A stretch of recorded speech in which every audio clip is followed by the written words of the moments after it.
할렐루야, 반갑습니다.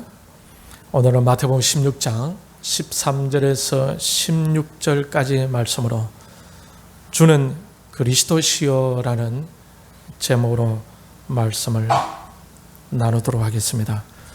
미국의 시인이고 작가이며 역사가이기도 했던 칼 샌더버그라는 사람은 이런 말을 남겼습니다. 인생은 양파와 같아. 한 번에 한꺼풀씩 벗기다 보면은 눈물이 난다. 양파 껍질을 벗기다 보면은 눈물이 나고 콧물도 나는 고통이 따르지 않습니까? 인생은 그처럼 고통스러운 것이다 라는 겁니다. 괴테는 눈물 젖은 빵을 먹어보지 아니하는 사람과는 인생을 논하지 말라라고 했습니다. 이 말들처럼 인생이란 결코 쉬운 것이 아닙니다. 고통의 연속이 바로 인생이라는 거죠. 지난 시간에 우리가 살펴보았던 느부갓네살도 그가 비록 큰 나라 바벨론의 왕이었었지만 생각지도 못한 어려움을 당하게 되었죠. 자신의 융성한 나라를 돌아보며 한껏 자부심과 꿈이 부풀어져 있을 바로 그때 하나님의 심판으로 그는 고난의 시간을 시작하게 됩니다. 7년이란 고통의 시간을 보내죠. 그러다가 하나님께서 말씀하신 그 기한이 차면서 그가 완전히 회복됩니다. 아니, 이전보다 훨씬 더 강하고 더 권세 있게 나라를 다스리게 되었습니다. 하나님께서 온전히 회개한 그에게 은혜와 복을 주신 것입니다. 여러분에게도 하나님으로부터 오는 이러한 은혜가 넘치기를 축원합니다. 어떻게 그가 이렇게 전화위복이 되었겠습니까? 그가 깨달았기 때문입니다. 무엇을 깨달았습니까? 자신이 얼마나 교만한 존재였는지를 깨닫게 된 것입니다. 그리고 하나님이 얼마나 위대하신 분이신지도 깨닫게 되었던 것이죠. 그가 온전히 깨닫게 된 그 시간이 그의 고통의 시간을 끝내게 되는 시점이 되었고, 다시 하나님의 은혜를 경험하는 전환점이 되었던 것입니다. 자신을 알고 하나님을 알게 되는 것이 회복의 시작이자 은혜의 시작입니다. 오늘 이 시간에 오신 여러분도 하나님께서 깨닫기를 원하시는 그 깨달음을 갖는 시간이 될 수 있기를 바랍니다. 오늘 본문에 보게 되면 베드로의 고백이 나오죠. 16절에 보면 시몬 베드로가 대답하여 이르되 주는 그리스도시요 살아계신 하나님의 아들이시니이다 라고 고백을 했습니다. 예수님께서 가이사라라는 지방에 도착했을 때였습니다. 느닷없이 주님께서 제자들에게 이렇게 물으십니다. 너희는 나를 누구라 하느냐? 공동 번역에 보면은 너희는 나를 누구라고 생각하느냐?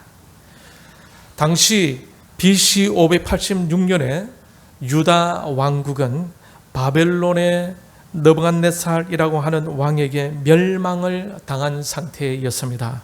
그리고 백성들은 포로로 잡혀갔었죠. 그 후부터 이스라엘은 나라를 회복하지 못한 상태로 쭉 있게 되었습니다. 이처럼 이스라엘의 사연도 참 깁니다. 유대인들을 포로로 잡아갔던 그 바벨론 왕국은 결국 나중에는 헬라에 의해 정복되어지고 헬라는 로마 제국에 의해 멸망을 당하게 되었죠. 통치하는 나라가 여러 번 바뀌었지만 유대인들은 여전히 식민지 상태에 놓여져 있게 되었습니다. 나라가 멸망한 지 600여 년이라는 세월이 흘렀어요. 로마의 통치 아래에 있던 유대인들은 하루속히 그 압제에서 벗어나고 싶었지 않았겠습니까? 그래서 그들은 메시아가 얼른 와서 자신들을 그 속박에서 벗어나게 해 주기를 그렇게 고대하고 있었던 것입니다. 그 메시아가 오시는 그 날이 바로 이스라엘의 회복의 날로 희망했었던 것입니다. 왜 그들이 그토록 메시아 오시기를 기다렸을까요? 그것은 이스라엘이 바벨론에 의해 멸망당하기 전에 하나님께서 주신 약속 때문이었습니다. 메시아를 보내 이스라엘 나라를 회복시켜 주실 것을 선지자들을 통해 하나님께서 약속해 주셨던 것입니다. 그래서 유대인들은 로마 제국의 식민 통치를 받고 있으면서도 하나님께서 약속하신 그 메시아 등장을 기다리고 있었던 것입니다. 히브리어로 메시아라는 이 호칭은 헬라어로 그리스도로 표현합니다. 그 뜻은 기름 부음 받은 자라는 뜻입니다. 그동안 유대 땅에는 스스로가 자칭 메시아다라고 하는 사람들도 있었고 메시아로 추앙을 받던 자들도 있었지만 그들은 결국 자연스럽게 다 사라지고 말았습니다. 그럴수록 유대인들에게 있어서 메시아 등장에 대한 기대감은 날로 더 커져만 갔습니다. 이때 예수님께서 등장하신 거예요. 나사렛 출신의 예수님이 나타나셔서 많은 이적을 행하셨습니다. 대표적인 것이 바로 병자들을 고쳐주는 것이었습니다. 수많은 이적과 기사를 행하셨습니다. 그러나 사람들은 과연 그 예수란 사람이 정말 메시아가 맞는지에 대해서는 의심을 품었습니다. 예수님을 메시아로 인정하는 데 있어서 가장 고민스러웠던 것은 바로 예수님이 나사렛 출신이었다는 것입니다. 예수님께서 태어나신 곳은 어디입니까? 유대의 베들레헴이었죠. 예수님이 태어나신 후에 헤롯이 아기 예수님을 죽이려고 했죠. 그때 주의 사자가 꿈에서 마태복음 2장 13절에 헤롯이 아기를 찾아 죽이려고 하니까 애굽으로 피해라라고 합니다. 그래서 요셉은 아기 예수님과 그 어머니 마리아를 데리고 애굽으로 피난을 가게 되었습니다. 한참 시간이 지난 후에 헤롯이 죽었습니다. 그때 주의 사자가 다시 나타나서 그들을 이끌었는데 그곳이 바로 갈릴리 지방의 나사렛이라는 동네였습니다. 아기 예수님께서는 이 나사렛이라는 동네에서 자라게 됩니다. 나사렛은 갈릴리 지도를 보게 되면 지도 여러분 보시길 바랍니다. 나사렛이 이 갈릴리 바다와 지중해 사이에 있는 아주 중간쯤에 있는 아주 작은 시골 마을이었습니다. 그리고 이곳에서는 유대인들이 싫어하던 로마 군대가 주둔하고 있었기 때문에 유대인들은 특별히 그 장소를 싫어했습니다. 그런데다가 그 당시 갈릴리 지역의 사람들은 교양도 부족하고 좀 많이 거칠었습니다. 그리고 멋없는 사투리에 이방인들과도 교육도 하고 있었기 때문에 더 경멸의 대상이었습니다. 그래서 나사렛 사람이라고 하면은 멸시와 경멸의 뜻이 내포된 그런 호칭이었던 것입니다. 요한복음 1장 46절을 보게 되면은 나다나엘이라고 하는 사람이 나오는데 그에게는 빌립이라는 친구가 있었습니다. 이 빌립이 예수님을 본 후에 나다나엘에게 와서 선지자가 기록한 그 메시아를 만났다라고 전했습니다. 그때 그 말을 들은 나다나엘은 이렇게 말합니다. 나사렛에서 무슨 선한 것이 날 수 있느냐라고 말입니다. 이처럼 나사렛이라는 동네는 유대인들이 그토록 기다리는 메시아와는 전혀 어울리지 않는 그러한 초라하고 또 거친 그런 장소였습니다. 유대인들에게는 아주 혐오스러운 곳이 바로 나사렛이었기 때문입니다. 여러분이 살고 있는 동네는 좀 어떻습니까? 우리 울산에도 보면은 옛날에 신정 2동, 1동 이때 이곳이 부자 동네였다고 하는데 여러분이 살고 있는 동네는 혹시 부자 동네였습니까? 아니면 가난한 동네였습니까? 우리 예수님께서는 그냥 가난하고 아주 거칠고 좀 모자라고 교양이 없는 그런 동네 출신이 우리 예수님이셨습니다. 그래서 당시 예수님에 대해서 사람들 사이에서는 많은 논란이 있었습니다. 나사렛 출신의 예수가 과연 누구냐라고 말입니다. 사람마다 의견이 달랐어요. 본문 14절에 나오는 것처럼 어떤 사람들은 선지자 엘리야로, 또 어떤 사람들은 예레미야로, 혹은 또 세례 요한이라고 하는 사람들도 있었습니다. 그러자 예수님은 갑자기 궁금해졌어요. 자신의 제자들은 자신을 어떤 사람으로 보고 있는지 궁금했습니다. 그래서 예수님께서 제자들에게도 물어보셨습니다. 너희는 나를 누구라 하느냐? 너희는 나를 누구라고 생각하느냐? 라고 말입니다. 이때 베드로가 이렇게 대답을 했죠. 뭐라고 대답을 했습니까? 주는 그리스도시요 살아계신 하나님의 아들이시니다. 아주 중요한 구절입니다. 이 구절이 마태복음 16장 16절 구절이 베드로가 뭐라고 고백했습니까? 주는 그리스도시요 라고 고백했어요. 좀 전에 말씀드린 대로 그리스도라는 말은 히브리어 메시아가 헬라어로 표현된 것이 아닙니까? 즉 이 말은 베드로가 고백한 그 예수님은 유대인들이 그토록 기다려왔던 바로 그 메시아다라는 것입니다. 그리스도라고 표현하였다는 것은 예수님이 하나님의 아들이시다라고 고백한 것과 같습니다. 여기서 아들에 대한 원어로 보게 되면은 히브리어로 보게 되면은 휘오스라는 말인데 이 원어 휘오스 앞에 정관사 호라는 말이 붙어 있습니다. 그러니 원어대로 직역을 하게 되면은 살아계신 하나님의 그 아들, 살아계신 하나님의 바로 그 아들라고 번역을 할 수가 있습니다. 하나님의 그 아들. 결국 이 말은 예수님은 유대인들이 그토록 기다려왔던 바로 그 메시아다라는 말이죠. 영원 지존하신 하나님의 독생자이다라는 것입니다. 당시 예수님을 향해서 당신이 하나님의 아들이십니다라고 고백하는 것은 매우 위험한 것이었어요. 유대 종교 지도자들에게 있어서는 결코 받아들일 수 없었던 것이기 때문입니다.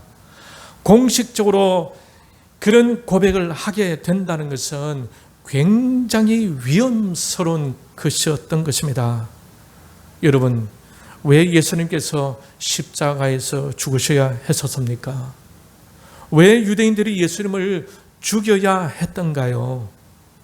예수님 자신이 하나님의 아들이다라고 하셨기 때문에 그렇지 않았습니까? 유대인들이 보기에 예수님이 메시아다라고 하게 되면은 이스라엘을 그 당시 로마 식민지로부터 구출하고 이스라엘의 왕국을 회복해야 했던 것입니다. 유대인들은 수백 년을 바로 그렇게 해줄 메시아를 기다려 왔던 거예요. 그런데 메시아다라고 하는 사람이 초라한 청년이었다는 거죠. 그리고 그는 나사렛 출신이었다는 것입니다. 유대인들이 그토록 경멸하던 그 나사렛 출신의 청년을 메시아로 도저히 받아들일 수가 없었던 것입니다. 그 청년이 자신을 메시아라고 할 때에 그것은 하나님에 대한 모욕으로 보았습니다. 그래서 그들은 바로 그 문제로 예수님을 배척하고 참남하다는 죄목을 붙여 죽음으로 몰고 갔던 것입니다. 그러니 베드로가 주는 그리스도시요 살아계신 하나님의 아들이시니다 라고 고백한 그 고백은 매우 위험한 고백이었던 거예요. 그 고백으로 베드로도 죽을 수 있었던 것입니다. 그럼에도 불구하고 베드로는 예수님의 그 물음에 주는 그리스도시요 살아계신 하나님의 아들이시니다 라고 고백했던 것입니다. 사실 목숨을 걸고 한 고백이지 않았겠습니까? 여러분이 베드로 곁에 있었다면 예수님에 대해서 여러분은 어떻게 고백할 수가 있을 것 같습니까? 베드로와 같이 고백할 수 있었겠습니까? 고민될 수도 있지 않았겠습니까? 그러나 여러분도 베드로처럼 그런 고백을 할 수 있게 되기를 바랍니다. 할렐루야. 예수님을 어떤 복을 얻기 위한 수단으로만 보는 것이 아니라 자기를 위한 어떤 그런 존재로 보는 것이 아니라 주님이 나의 주인이시며 주님은 나의 진정 왕이시며 나의 구원자 하나님의 아들이심을 고백할 수 있기를 바랍니다. 베드로는 서슴없이 고백했습니다. 주는 그리스도시요 살아계신 하나님의 아들이십니다. 당신은 기다려왔던 그 메시아이시고 하나님의 아들이십니다 라고 고백했어요. 예수님을 누구로 알고 있는가? 나사렛 예수를 메시아로 알고 고백하고 있는가라는 것은 매우 중요한 것입니다. 예수님이 정확하게 누구인가를 알고 믿느냐는 우리 신앙의 가장 중요한 출발점이 되는 것입니다. 이것이 잘못되게 되게 되면 그 신앙은 잘못된 방향으로 가게 되는 거예요. 잘못하면 기복주의 신앙, 예수님을 인격적으로 믿지 않아요. 기복적으로 신앙생활을 하게 되기가 쉬운 것입니다. 잘못된 메시아관을 가지고 있게 되면은 다른 예수를 쫓게 되는 것이고 다른 복음을 전하면 저주를 받게 된다고 말씀을 하고 있어요. 잘못된 메시아관을 갖게 되게 되면은 저주를 받을 수도 있게 된다는 것입니다. 멜 깁슨 감독이 제작한 패션 오브 더 크라이스트라는 제목의 영화가 있는데 여러분 이 포스터 여러분 본 적이 있으시죠? 이 영화 상영을 유대인들은 강력하게 반대하였다고 합니다. 그 이유는 자기들이 생각한 메시아는 예수가 아니었기 때문입니다. 그 영화는 모든 대사가 아람어로 되어 있지만 첫 장면에 나오는 이사야서 53장 5절은 영어 자막으로 처리하였다고 합니다. 왜냐하면 이사야 53장은 유대인의 금서로 해석을 하지 못하게 하고 있기 때문에 그렇습니다. 이사야 53장 5절은 어떤 말씀입니까? 같이 읽겠습니다. 시작. 그가 찔림은 우리의 허물 때문이요 그가 상함은 우리의 죄악 때문이라. 그가 징계를 받음으로 우리는 평화를 누리고 그가 채찍에 맞음으로 우리는 나음을 받았도다. 채찍에 맞아 죽어간 사람이 바로 예수님이셨지 않습니까? 성경 말씀 그대로 죽으신 분이 예수님이셨기 때문에 유대인들은 이사야 53장을 해석하지 못하게 금서로 만들어 놓고 있는 것입니다. 현대의 유대인들은 여전히 우리가 믿는 예수님을 메시아로 인정하지 않고 있습니다. 그런데 유대인이면서도 나사렛 예수를 믿는 사람들도 있어요. 그들은 메시아닉 주라고 부르는데 이러한 사람들은 극히 소수에 불과합니다. 2008년도 통계에 의하게 되면 이 메시아닉 주, 메시아 유대 교인들은 이스라엘에서는 적게는 6,000명, 많게는 15,000명 정도가 된다고 합니다. 미국에서는 약 10만 명 정도가 유대인이면서도 예수님을 믿고 있다고 합니다. 그러나 많은 유대인들은 예수님을 메시아로 받아들이지 않고 있습니다. 과연 유대인들이 믿고 있는 메시아과는 무엇이 잘못된 것일까요? 이 부분에 대해서 다음에도 계속 좀 다루겠습니다. 여러분은 유대인들은 그렇지만 여러분은 예수님을 구원자이신 예수 그리스도 하나님의 아들이심을 분명히 믿고 계시죠? 그분이 여러분의 마음의 주인이시죠? 그분이 여러분의 마음의 왕이시죠? 여러분의 죄를 대속해 주심으로 여러분을 죄와 사망에서 해방시켜 주신 그분을 확실히 믿고 계시죠?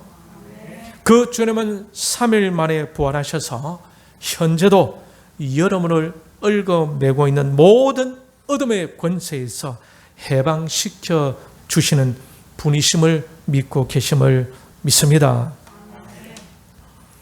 우리가 그토록 기다리는 삶 속에서의 치유와 회복과 평강은 바로 그 예수 그리스도께서 우리를 대신해서 찔리시고 징계를 받으시고 채찍에 맞음으로 되어졌음을 믿습니다.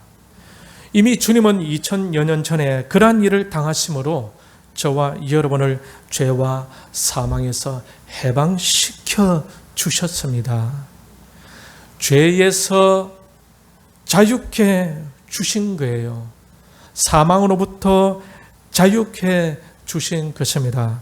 그리고 이러한 예수님을 믿고 닮아가려고 자신을 부인하고 자신을 복종시키고자 애를 쓰시는 분들이 바로 여러분들이지 않습니까? 그러므로 이 예수님을 마음에 확실히 모시고 그분이 주시는 평화를 누릴 수 있기를 바랍니다. 여전히 죄의 문제를 해결받지 못한 채 사망의 자리에서 허망하게 보내고 있는 분들은 한 분도 없는 줄 믿습니다. 주님이 주신 자유를 믿음으로 마음껏 누릴 수 있기를 바랍니다.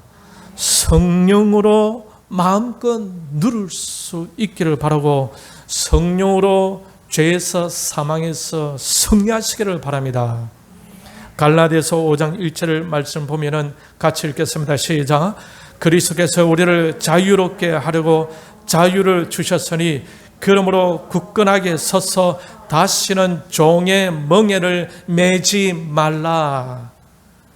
갈라디아서 5장 13절 시작. 형제들아 너희가 자유를 위하여 부르심을 입었으나 그러나 그 자유로 육체의 기회를 삼지 말고 오직 사랑으로 서로 종 노릇하라. 그리스도께서 죽으심으로 우리를 자유케 해 주셨는데 우리는 여전히 죄의 종에 매여 있어서는 안 되지 않겠습니까? 그 죄에 매여 사랑하고 순종하는 것에 아직도 어색해 하면 안 되겠죠? 그 죄에 매여 겸손하게 섬기는 일이 부담되어져서도 안 될 것입니다. 주님이 주신 자유로 육체의 기회를 삼지 말고 말씀대로 서로 사랑으로 종로릇 하는 일에 있어서 자연스러워지기를 바랍니다. 예수님을 참되게 믿는다면 하나님의 종으로 길들여져 가야 될 것입니다. 그렇지 않으면 하나님의 종이 되는 것이 아니라 모든 것을 자신을 중심으로 만들려는 생각에 길들여져 가게 될 것입니다. 그것은 바로 악한 영의 생각입니다. 사울 왕이 그러한 생각을 가졌지 않습니까? 그러다가 결국 그는 망하게 되어졌어요. 자신이 주인이 되고 자신이 왕이 되고 자신을 중심으로 모든 것을 항상 길들이려고 하는 것은 하나님의 종으로서의 온전한 모습이 아니라 마귀 중심적인 모습인 것입니다. 예수님을 참되게 믿게 되면은 자연스럽게 자신이 낮아져서 자기도 모르게 섬기고 있는 자신을 발견하게 되는 겁니다. 자기도 모르게 남을 자신보다 더 나은 존재로 여기고 있는 것을 발견하게 될 것입니다. 그러니 사랑의 사람이 되고 겸손의 사람이 되고 섬김의 사람이 되는 것입니다.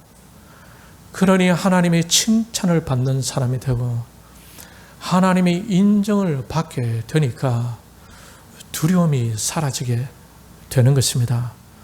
그렇게 되니 사람들이 다 존경하게 되는 것이 아니겠습니까?